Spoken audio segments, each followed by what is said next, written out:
మొక్కల్ని బతికించుకోవడానికి ఎంత కఠినమైన కష్టమైనా చేస్తాం స్వామి.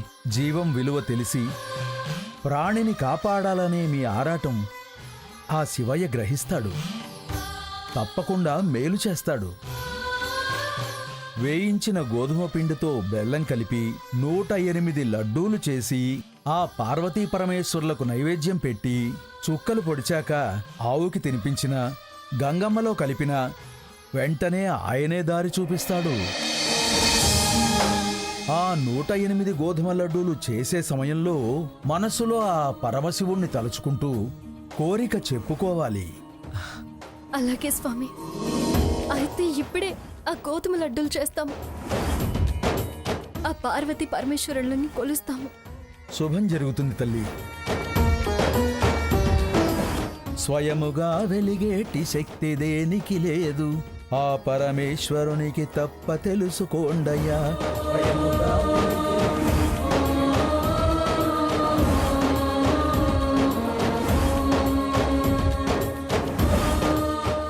పద.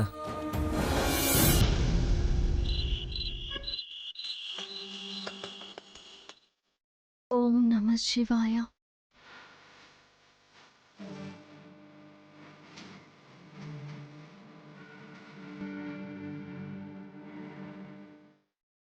ఓం నమః శివాయ. ఓం నమః శివాయ.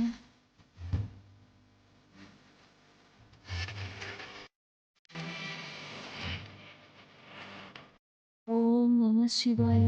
శివాయ.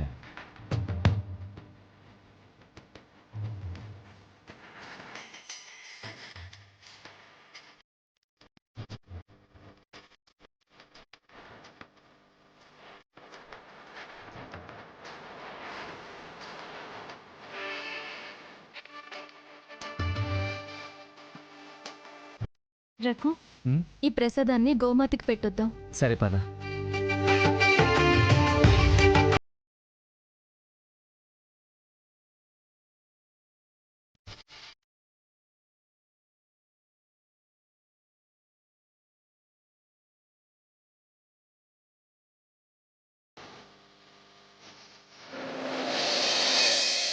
రఘు,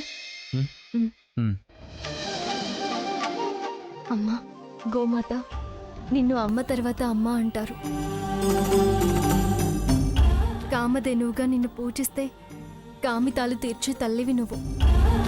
ముఖ భాగాన శివుడు, బ్రహ్మ, విఘ్నేశ్వరుడు, నీ మోపురాన బ్రహ్మం, కంఠమునందు విష్ణువు, సరస్వతి, ఉదర భాగమున లక్ష్మీదేవిని కలిగి ఉన్న నీవు సర్వదేవతా స్వరూపమని అంటారు.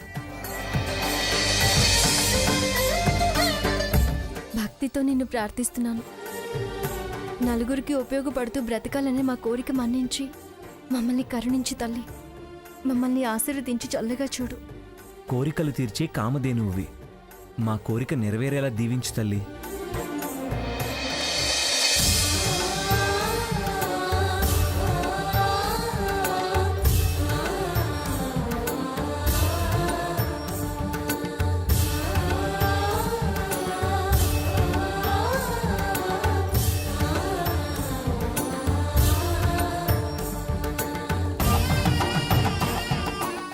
మా ప్రసాదాన్ని ఆరగించి మమ్మల్ని దీవించు తల్లి.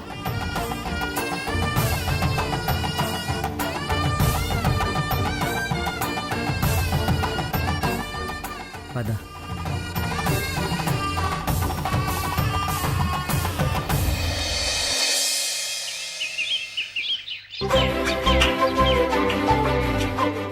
సీత, అమ్మ సీత, వస్తున్నాను. నువ్వా అక్క? రా అక్క. నాకు పనుంది గాని ఇవి తీసుకో. కూరగాయలా? ఎక్కడవక్క? ఎక్కడవో అయితే నీకెందుకు ఇస్తాను, మా పెరట్లో పండినవే. పెరట్లో పండినవా? మీ పెరట్లో కూరగాయలు కూడా పండిస్తారా? కూరగాయలు బయట కొనే పనే లేదు, అన్నీ ఇంట్లో పండినవే.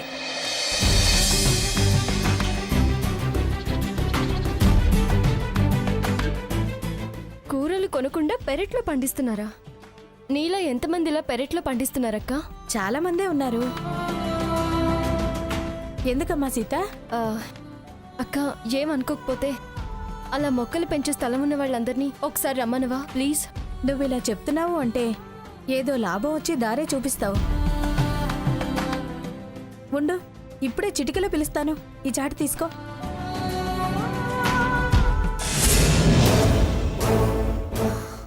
మొగుడు పెళ్ళాలిద్దరూ తలలు పట్టుకుని ఏడుస్తూ ఉంటారు. వెళ్ళి చూసి ఆనందించాలి. సీత, ఎందుకు వాళ్ళందరినీ పిలుచుకురమ్మన్నావు? ఆ తత్వాల తాత చెప్పింది నిజమైంది రాకు. ఆ దేవుడు మనకి దారి చూపించాడు. దారి చూపించాడా? ఎలా? వాళ్ళందరూ రాని, నీకు కూడా చెప్తాను. వస్తున్నారు.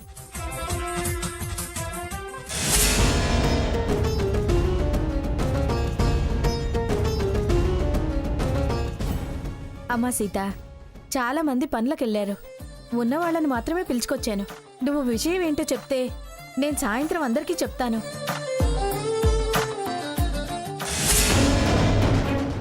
ఈ జనమంతా ఏంటి? మొగుడు పిల్లల్ని ఓదారుస్తున్నారేమో. నేను నా 2 చేతులతో 4 కన్నీళ్లు తుడిచి ఓదార్చి తృప్తిగా వెళ్ళొచ్చు. ఏంటమ్మా సీత, ఇంట్లో స్థలం ఉన్న వాళ్ళందరినీ రమ్మన్నావంట? నేను హెర్బల్ క్రీమ్ తయారు చేస్తున్నానని మీ అందరికీ తెలుసు కదా. తెలుసు. దానికోసం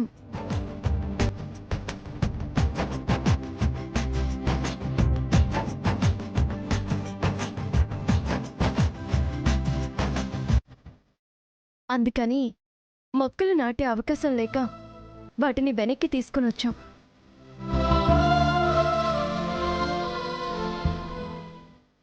ఇందాక తను కూరగాయలు తెచ్చిన వెంటనే నాకొచ్చిన ఆలోచన ఏంటంటే, రేపు నేను ప్రారంభించబోయే వ్యాపారంలో మిమ్మల్ని అందరినీ వాటాదారుని చేయాలనుకుంటున్నాను. ఏంటి, పార్ట్నర్ని చేసుకుంటుందా? జరిగే పనేనా?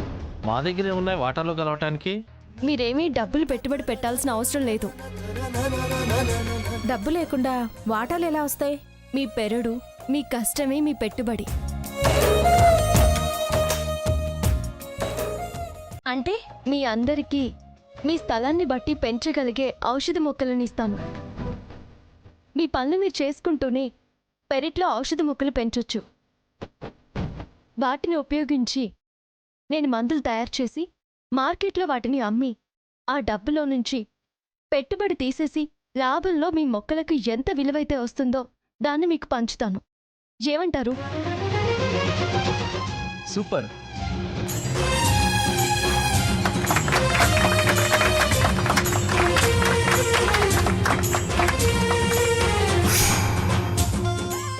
పిలిచి వ్యాపారంలో వాటాలిచ్చి మా బతుకులు బాగు చేయాలని చూస్తుంటే కాదని ఎలా అంటాను సీత? ఈ ఏరియాలో స్థలం ఉన్న వాళ్ళం అందరం మొక్కలు పెంచుతాం. వాటాని కాదు కానీ మీకు తోచింది ఇవ్వండి. లేదు, నాకు తోచింది ఇవ్వడం కాదు. అందరం భాగస్వాములం అవుదాం. బాధ్యతగా మొక్కలు పెంచి మనము పెరుగుదాం. మీరు నాకు అండగా ఉండండి. నేను మీకు తోడుగా ఉంటాను.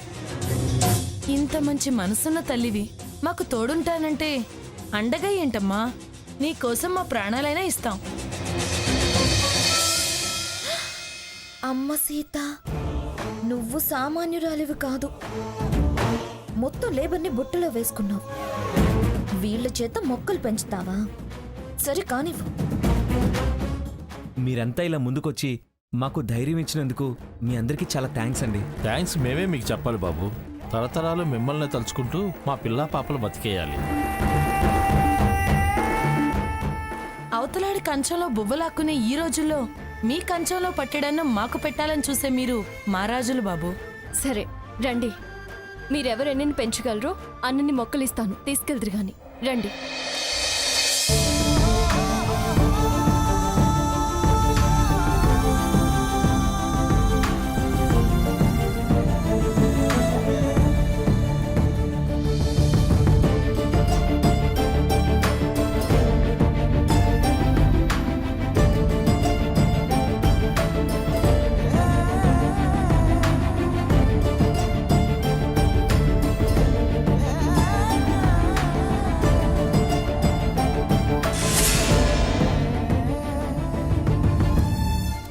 రఘు, అమ్మమ్మ గారికి ఈ విషయం చెప్తే చాలా సంతోషపడతారు. ఒకసారి ఫోన్ ఇవ్వు.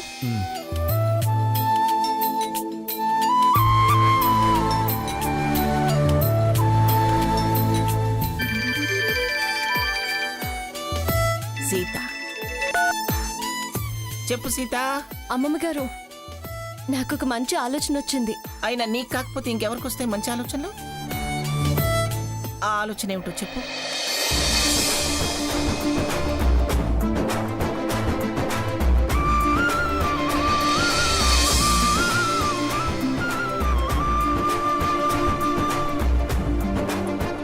శభాష్ సీత, చాలా గొప్పగా ఆలోచించావు. సీత, వాళ్ళే కాదు, మేము కూడా బాగా స్వాములు మొత్తం. మాకు కూడా కొన్ని మొక్కలు పంపించు. నేను లక్ష్మిని పంపిస్తాను. నీ గెలుపుకి మా వంతు సహకారం అందిస్తాం సీత. అమ్మమ్మ గారు, ఇలా అయినా మమ్మల్ని సాయపడి. ఇది ఉచిత సాయం కాదులే, లాభంలో వాటా ఇస్తావుగా. అమ్మమ్మ గారు, మీకు వాటాలు ఇచ్చేంత దాన్ని కాదమ్మమ్మ గారు. ఇలా మీ ఆశీర్వాదం అందుకోవడం మాకు చాలా సంతోషంగా ఉంది. నీ ఆలోచన మమ్మల్ని ఇంకా ఆనందపరిచింది. All the best Sita.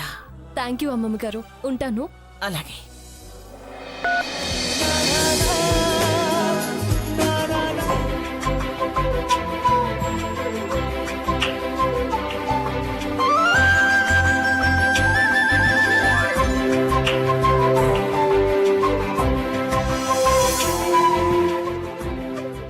అమ్మా, నాన్న, మీరు? అవునమ్మా సీత, నలుగురితో పాటు మేము. సీత, నువ్వు చేసే ప్రతి పని మీ వరకే కాకుండా 10 మందికి ప్రయోజనంగా ఉంటుంది. అందుకే అవాంతరాలు ఎన్నొచ్చినా మరో దారి ఆ దేవుడే చూపిస్తున్నాడు. మనసు నిష్కల్మషంగా ఉంటే కార్యం ఏదైనా సంతృప్తిగా పూర్తవుతుందని అంటారమ్మా.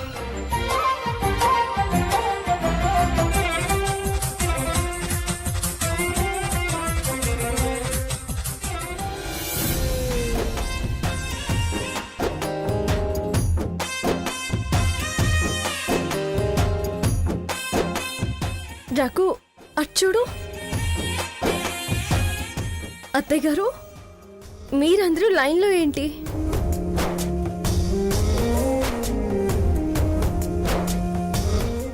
పిన్ని గారు, మీరు లైన్లో రావడం ఏమిటి? మేము మొక్కల కోసం వచ్చిన వాళ్ళమే. మొక్కలు తీసుకునే వాళ్ళు ఎవరైనా వరుసలో రావటం పద్ధతి. నానమ్మ, మీ చేత్తో మొక్కలు అందుకుని మేము పెరట్లో నాటుదామని వచ్చాం. అది ఫోన్ చేసినప్పుడే చెప్పానుగా, మాకు మొక్కలుంచమని. అయితే మాత్రం మీరిలా రావడం. అందరికీ ఒకటే పద్ధతి కదమ్మా. నేనేంటి వాళ్ళేంటి? రేపు సీత పంచే లాభం తీసుకునేవాళ్ళమేగా. మేం మీకు లాభాలు పంచడం ఏంటి తాతయ్య గారు?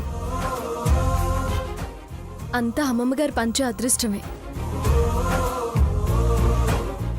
నా చేత్తో మీరు మొక్కలు అందుకోవడం తర్వాత.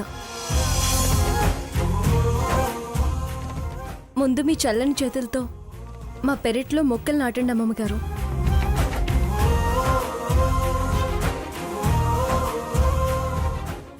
దాంతోపాటు మేం కూడా ఎదిగేలా మమ్మల్ని ఆశీర్వదించండి. తాతయ్య గారు, అమ్మమ్మ గారు, మీరు కూడా తలొక మొక్క నాటాలి. మీ దేవుళ్ళే ఆ మొక్కతో పాటు మా అభివృద్ధికి కూడా తోడ్పడాలి. రఘు, ఆ మొక్కలు అందుకో.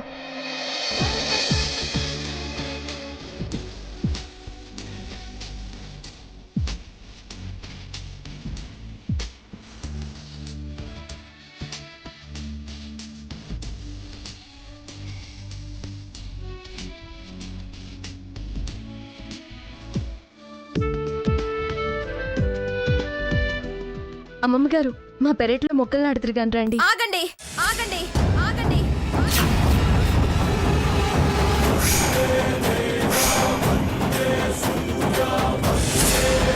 శివ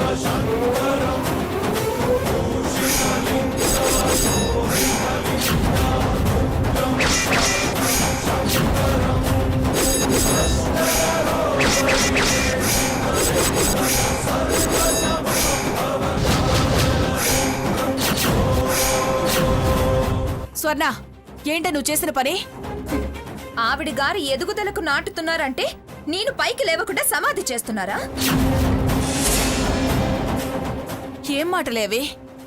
నువ్వు మాట్లాడకు.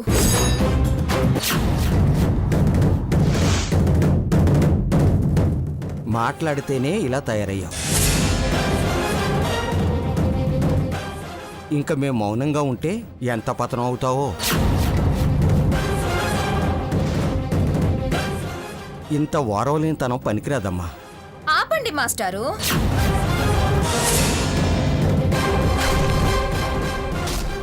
నేనే మీ బళ్ళు పిల్లకాయని కాను.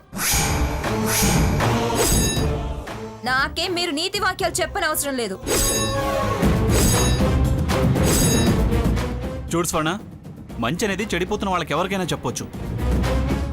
పైగా కన్న తండ్రి ఏ దశలోనైనా చెప్పొచ్చు. నీ బుద్ధి తక్కువ చేష్టలు ఆపితే మంచిది. ఎందుకంత కొళ్ళుకుంటున్నావు? చేతనైతే నువ్వు ఎదిగే ప్రయత్నం చేయాలి, కానీ ఇలా చెడగొట్టే పనులు చేయొద్దు. ఎవరేం చెడగొట్టాల్సిన అవసరం లేదు. దరిద్రులకు ఎంత చేసినా దశ ఏం మారదు.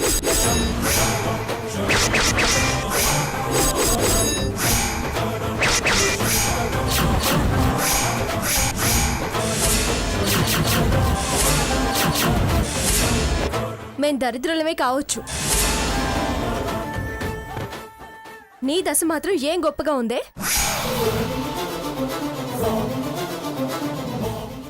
చూడు, లేనితనం అంటే డబ్బు లేకపోవడం కాదు, మంచు లేకపోవడం. మేము తృప్తిగా ఆనందంగా బ్రతుకుతున్నాం. మాకే దరిద్రం లేదు. అన్నీ ఉన్నా ఎవరి దగ్గర మంచు లేని నువ్వు, ఏమీ లేని దానివి నువ్వు.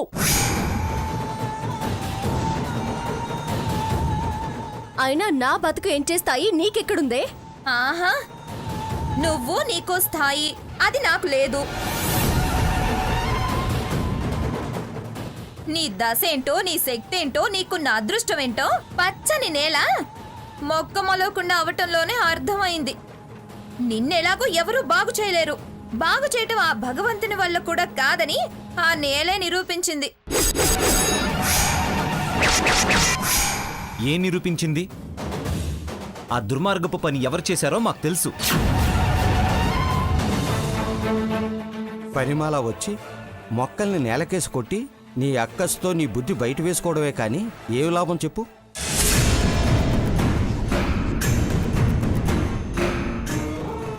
నిన్నది ప్రేమిస్తున్న కొద్దీ నువ్వెందుకింత ద్వేషం పెంచుకుంటున్నావో నాకు అర్థం కావడం లేదు. అర్థం కాకపోవడానికి ఏముంది? సావాస దోషం. దీనికి బాగా పురికెక్కించి వదులుతున్నారు. ఇదేమో మన మీద చిందులేస్తుంది. అయినా ఈ పద్ధతి తప్పిన దాంతో మనకి మాటలేమిటి? సీత, ఆ మొక్కలు ఇలా ఇవ్వు. అత్తయ్య, నువ్వు ఈ మొక్కలు నాటడానికి వీల్లేదు. ఆ మాట చెప్పడానికి నువ్వెవరు? ఎవరేంటి ఎవరు? నేను తన కోడల్ని. కోడలివా, కొరివి దెయ్యానివా? కోడలివి కాబట్టి కదా పోలీస్ స్టేషన్ దాకా లాక్కెళ్ళావు. అది వేరు, ఇది వేరు. వేరు లేదు, మొక్క లేదు. ఇష్టమైతే ఉండు, లేకపోతే వెళ్ళు. అంతేకాని ఇక్కడ చికాకు చేయకు. ఇది ఏది మొదలు పెట్టినా నీ చిరుబురులు చిందులేంటే? ఓర్పు మారిన బుద్ధి, చేతగానితనం. నీ జీవితం బాగు చేసుకోవడం చేతకాక వాళ్ళ మీద పడి ఏడుస్తావే? నీలాంటి వాణ్ణి కట్టుకున్నాక ఏడుపు కాక ఎదుగుతలేముంటుంది?